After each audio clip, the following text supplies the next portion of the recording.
오늘 아침 화장실에서 소변에 거품이 남아 있었나요?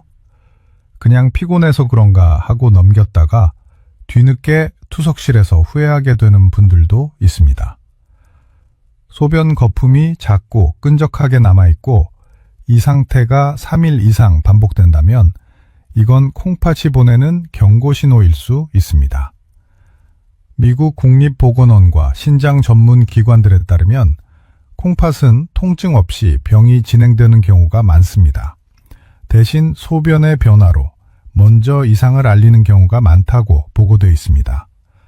오늘 영상에서는 위험한 거품과 괜찮은 거품의 차이, 집에서 10분 만에 확인하는 방법, 그리고 약 없이 콩팥을 실제로 돕는 습관을 순서대로 알려드리겠습니다.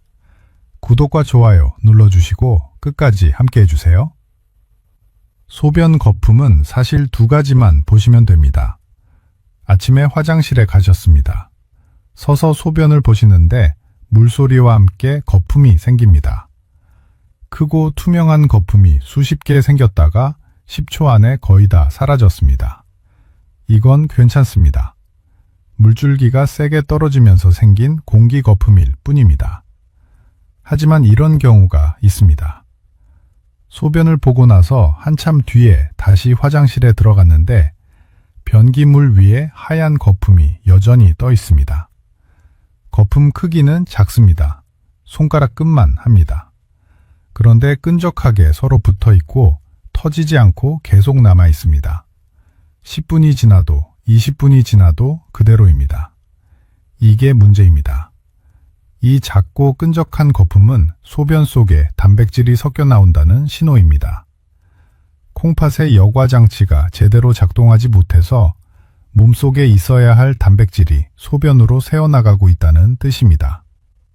건강한 콩팥은 하루에 180리터의 피를 걸러냅니다.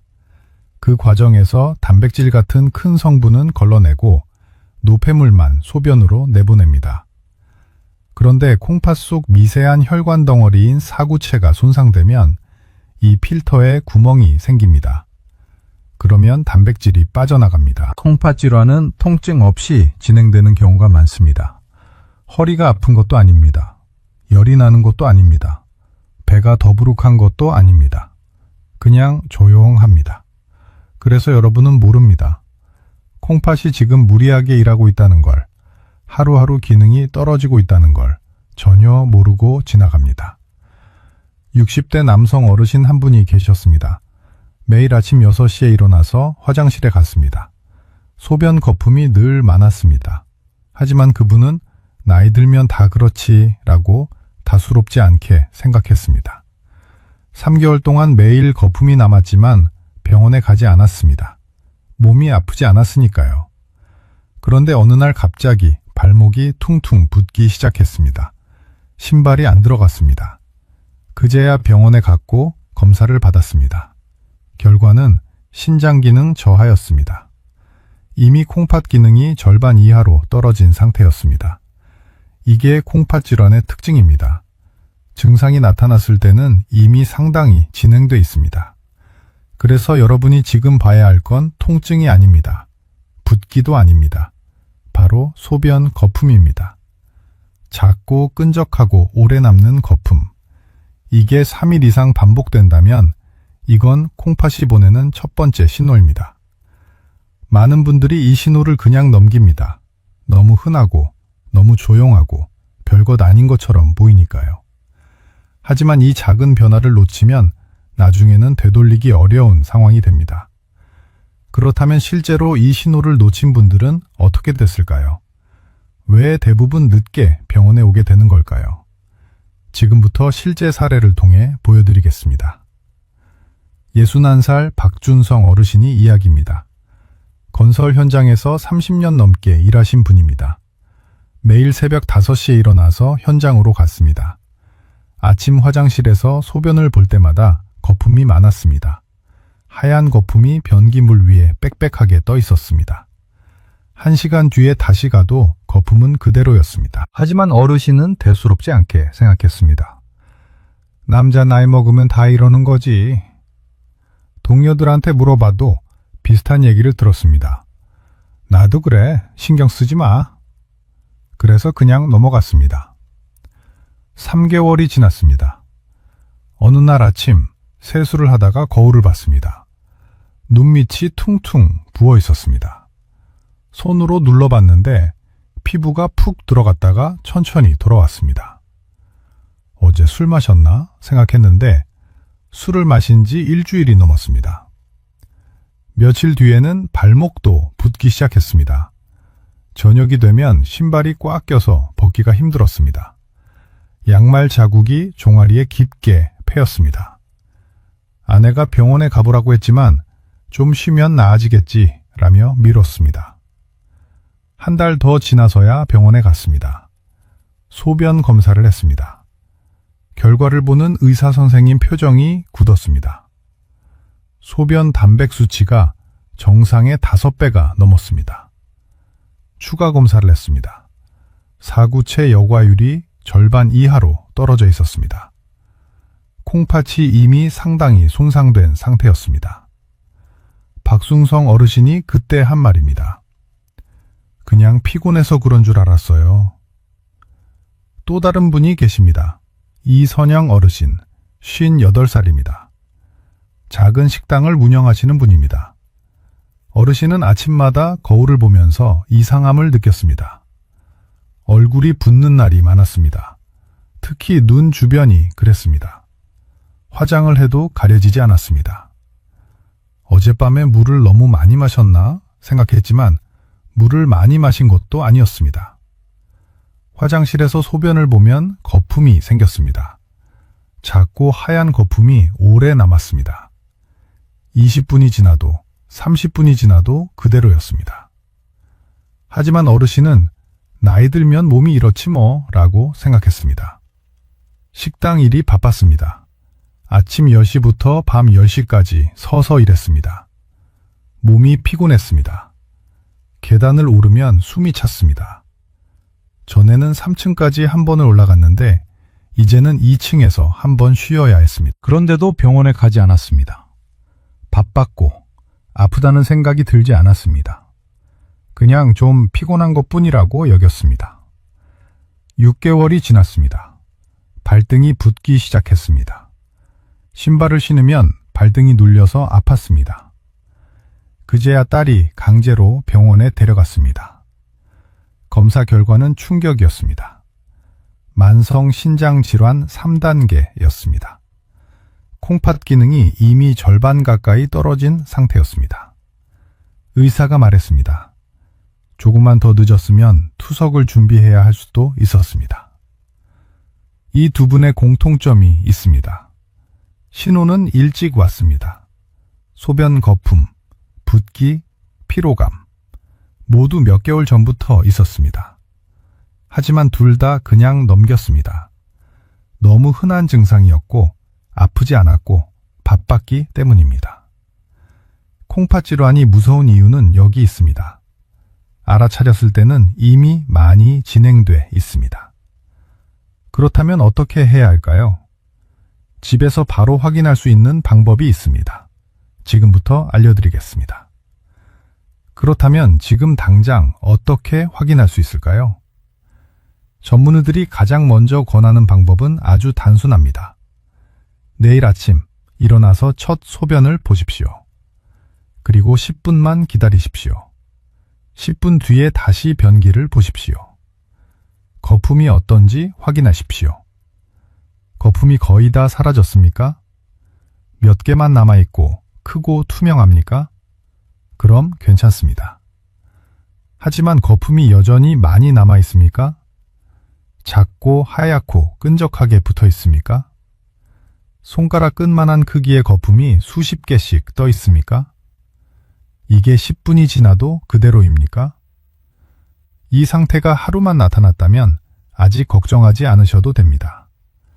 전날 단백질을 많이 드셨거나 물을 적게 마셨을 수도 있습니다. 일시적일 수 있습니다.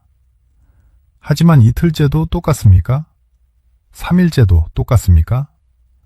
그렇다면 병원에 가셔야 합니다. 3일 연속 작고 끈적한 거품이 10분 이상 남아있다면 이건 콩팥에서 보내는 명확한 신호입니다. 더 이상 미루면 안 됩니다. 여기에 더해서 함께 봐야 할 신호가 4가지 더 있습니다. 먼저 붓기입니다. 아침에 일어나서 거울을 보십시오. 눈 밑이 부었습니까? 손가락으로 눌러보십시오. 피부가 푹 들어갔다가 천천히 돌아옵니까? 저녁에 양말을 벗으면 종아리에 자국이 깊게 패입니까? 발목을 눌렀을 때 푹 들어가고 금방 안 돌아옵니까? 이런 붓기가 이틀 이상 계속된다면 주의하셔야 합니다. 특히 아침 붓기가 점심때까지 가라앉지 않는다면 콩팥이 수분을 제대로 처리하지 못하고 있다는 뜻입니다. 그 다음 소변 색깔입니다. 물을 충분히 마셨는데도 소변이 계속 진합니까? 아침 첫 소변이 아니라 낮에 본 소변도 짙은 노란색이거나 갈색에 가깝습니까? 건강한 콩팥은 노폐물을 희석해서 내보냅니다. 하지만 기능이 떨어지면 소변이 농축됩니다. 색이 진해집니다. 물을 마셔도 소변색이 변하지 않는다면 이것도 신호입니다. 세 번째, 소변 양입니다. 예전에는 하루에 5-6번 화장실에 갔는데 요즘은 3-4번만 갑니까? 한 번 볼 때 나오는 양도 줄었습니까? 밤에 자다가 일어나서 화장실에 가는 횟수가 늘었습니까? 콩팥이 약해지면 낮에는 소변량이 줄고 밤에는 오히려 늘어납니다. 밤에 2-3번씩 깨서 화장실에 간다면 이것도 확인이 필요합니다. 마지막으로 피로감입니다. 충분히 잤는데도 아침에 일어나기 힘듭니까? 오전 10시만 돼도 피곤해서 쉬고 싶습니까? 계단을 오를 때 전보다 숨이 더 찹니까? 2층만 올라가도 숨을 헐떡입니까? 콩팥 기능이 떨어지면 혈액 속 노폐물이 쌓입니다. 그러면 온몸이 무겁고 피곤합니다.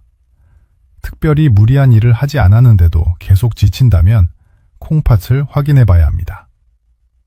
정리하겠습니다. 여러분이 오늘부터 확인하실 것은 딱 5가지입니다. 소변 거품이 작고 끈적하게 10분 이상 남는지, 이게 3일 연속인지, 물을 마셔도 소변이 계속 진한지 꼭 소변을 확인하셔야 합니다. 눈 밑이나 발목이 이틀 이상 붓는지, 설명할 수 없는 피로가 2주 이상 계속되는지도 확인하셔야 합니다. 이 중에 3가지 이상 해당된다면 다음 주가 아니라 이번 주 안에 병원에 가셔야 합니다. 많은 분들이 아직 괜찮겠지 하면서 미룹니다. 하지만 콩팥은 한번 나빠지면 되돌리기 어렵습니다. 지금 이 단계에서 알아차리면 아직 되돌릴 수 있는 구간에 있습니다. 그렇다면 병원에 가기 전에 집에서 할 수 있는 일은 없을까요? 실제로 많은 분들이 약보다 먼저 변화를 경험한 방법이 있습니다. 지금부터 그 이야기를 해드리겠습니다. 많은 환자들에게서 약보다 먼저 변화를 만든 것은 식습관을 바꾼 것입니다.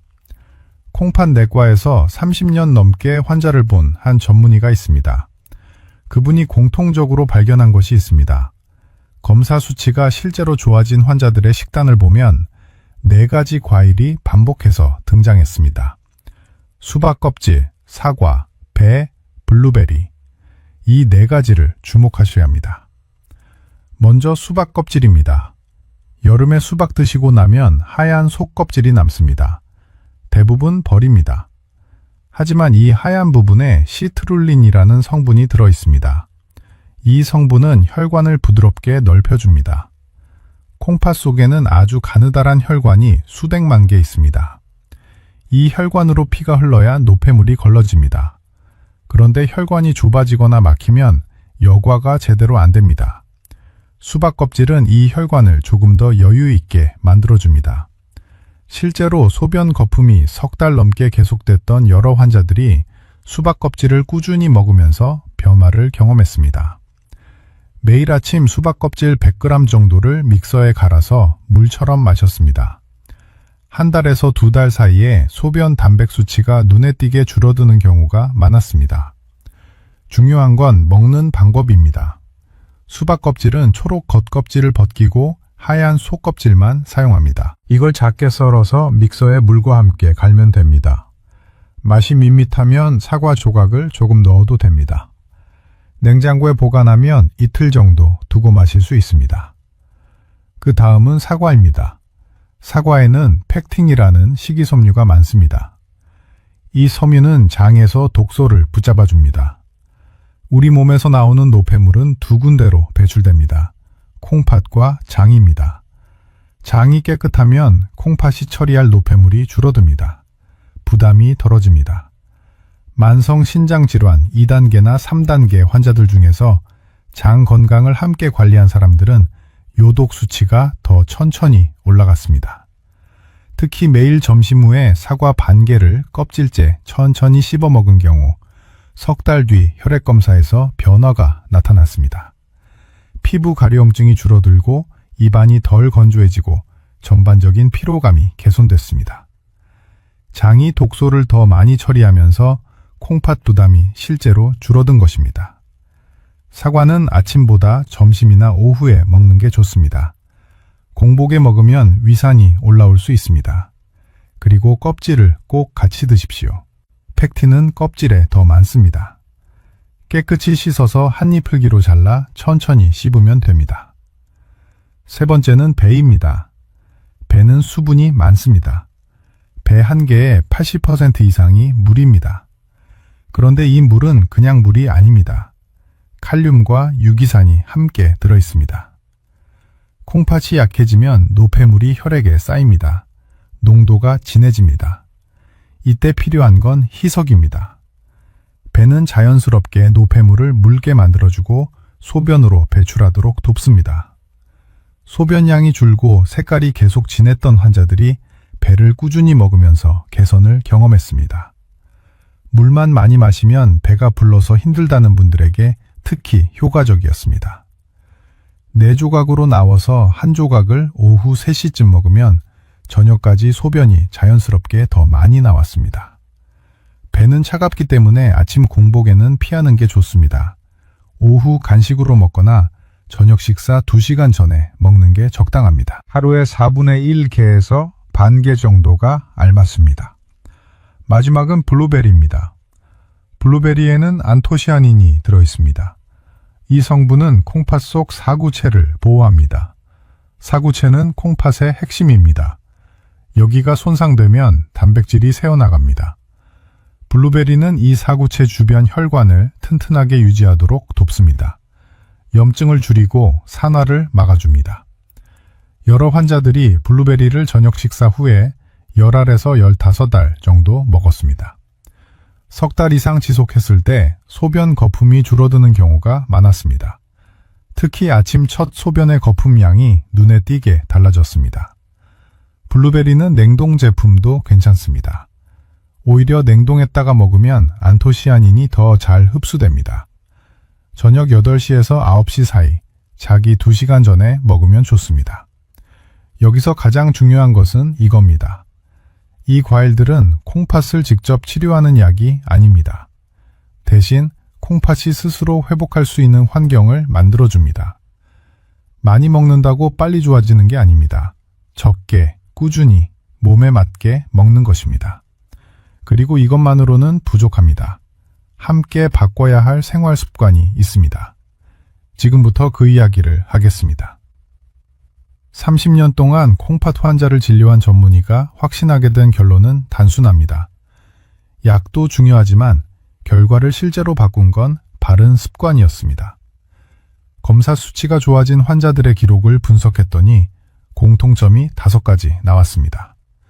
먼저, 물을 몰아서 마시지 않았습니다. 아침에 일어나서 물 500ml를 한 번에 들이키는 분들이 많습니다. 갈증이 심하면 1리터씩 마시기도 합니다. 하지만 이렇게 하면 콩팥이 갑자기 많은 양을 처리해야 합니다. 부담이 큽니다. 수치가 개선된 환자들은 물을 조금씩 자주 마셨습니다. 한 번에 100ml에서 200ml 정도, 2시간마다 한 번씩 마셨습니다. 아침 7시, 9시, 11시, 오후 1시, 3시, 5시 이렇게 나눠서 마시니까 콩팥이 일정하게 일할 수 있었습니다.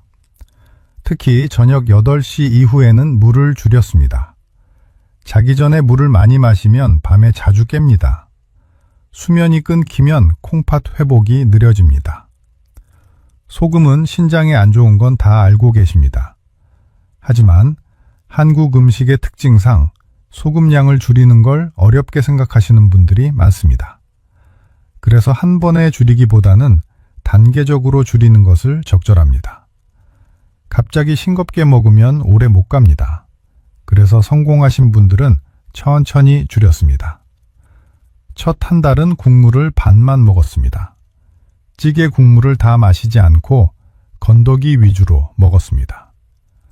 두 번째 달에는 김치를 너무 짜기게 않게 만들거나 너무 짜면 물에 한번 헹궈서 먹었습니다. 세 번째 달부터는 집에서 직접 자극이 덜한 양념을 만들어 쓰기 시작했습니다. 석 달 뒤 검사를 하면 붓기가 확실히 줄어 있었습니다. 혈압도 안정됐습니다. 소금을 줄이니 콩팥이 수분을 조절하기가 훨씬 쉬워진 것입니다. 미국 신장학회와 임상영양 가이드에서는 60세 이후에도 단백질은 필요하지만 한 번에 많이 먹기보다 나누어 섭취하는 것이 신장 부담을 줄이는 방법이라고 설명합니다. 단백질을 드시되 좋은 단백질을 적절한 양으로 드셔야 합니다. 단백질을 아예 안 먹으면 근육이 빠집니다. 하지만 너무 많이 먹으면 콩팥이 힘듭니다. 아침에 계란 1개, 점심에 생선 1토막이나 두부 반모, 저녁에 닭가슴살 4분의 1개 정도, 이 정도면 충분합니다. 고기를 먹을 때는 삶거나 찌는 방법을 썼습니다. 기름에 튀기거나 굽지 않았습니다. 육수도 진하게 우려내지 않고 맑게 끓였습니다. 이렇게 먹으니 소변 단백 수치가 천천히 내려갔습니다. 네 번째, 매일 조금이라도 움직였습니다. 격렬한 운동은 오히려 콩팥에 무리를 줍니다. 하지만 전혀 안 움직이면 혈액순환이 나빠집니다. 가장 효과적이었던 건 식후 30분 걷기였습니다. 아침 식사 30분 뒤에 10분, 점심 식사 30분 뒤에 15분, 저녁 식사 30분 뒤에 20분, 하루 총 45분 정도 걸었습니다. 빠르게 걷지 않았습니다. 옆 사람과 대화할 수 있을 정도로 천천히 걸었습니다. 숨이 차지 않을 정도로만 움직였습니다. 이게 석 달 이상 지속되면 혈액순환이 좋아지고 콩팥으로 가는 혈류량이 개선됐습니다. 마지막으로 자정 이전에 잠들었습니다. 콩팥은 밤에 회복됩니다. 특히 밤 11시에서 새벽 2시 사이가 중요합니다. 이 시간에 깊이 자야 손상된 세포가 재생됩니다. 11시 전에 잠자리에 들고 방을 어둡게 하고 텔레비전을 끄고 잤습니다. 스마트폰도 침대 옆에 두지 않았습니다. 수면 시간을 6시간 이상 확보했습니다. 그리고 여기에 과일을 먹는 습관을 더했습니다. 아침 7시 일어나서 수박 껍질에 물을 1컵 마셨습니다. 수박은 여름 이외에는 구하기 어렵죠. 수박 껍질 대신 메론이나 물에 레몬즙을 타서 먹는 것도 같은 효과를 보실 수 있습니다. 낮 12시 반, 점심 식사 30분 뒤에 사과 반 개를 껍질째 먹었습니다. 오후 3시, 간식으로 배 4분의 1개를 먹었습니다. 저녁 8시, 식사 1시간 뒤에 블루베리 10알에서 15알을 먹었습니다. 이 생활 습관을 석 달 이상 지킨 환자들에게서 공통적인 변화가 나타났습니다. 아침 소변 거품이 눈에 띄게 줄었습니다. 10분 뒤에 보면 거품이 거의 사라져 있었습니다. 눈 밑 붓기가 빠졌습니다. 양말 자국이 얕아졌습니다. 계단을 오를 때 숨이 덜 찼습니다. 검사 수치도 실제로 달라졌습니다. 소변 담백이 줄고 사구체 여과율이 유지되거나 조금씩 올라갔습니다. 혈압이 안정됐고 혈당 조절도 쉬워졌습니다. 동의보감에는 이런 말이 있습니다. 신은 생명의 근본이니 보하면 살고 상하면 죽는다. 콩팥은 우리 생명의 뿌리입니다. 지금부터 관리하면 삽니다. 방치하면 위험해집니다. 오늘부터 꼭 시작하십시오. 내일부터가 아닙니다. 오늘 저녁부터입니다. 주위의 소중한 분들에게도 이 정보를 나눠주세요. 부모님, 형제, 친구, 카카오톡 단톡방에 공유해 주세요. 구독 버튼과 좋아요 버튼을 눌러주세요. 그리고 알림 설정까지 해두시면 앞으로 여러분의 건강을 지킬 더 많은 정보를 받아보실 수 있습니다. 광고나 협찬 없이 오직 여러분의 건강만을 생각하는 콘텐츠를 만들 수 있도록 응원해 주세요. 저는 여러분을 응원합니다. 여러분의 건강한 노후를, 밝은 미소를, 행복한 매일을 진심으로 기원합니다. 다음 영상에서 또 만나 뵙겠습니다.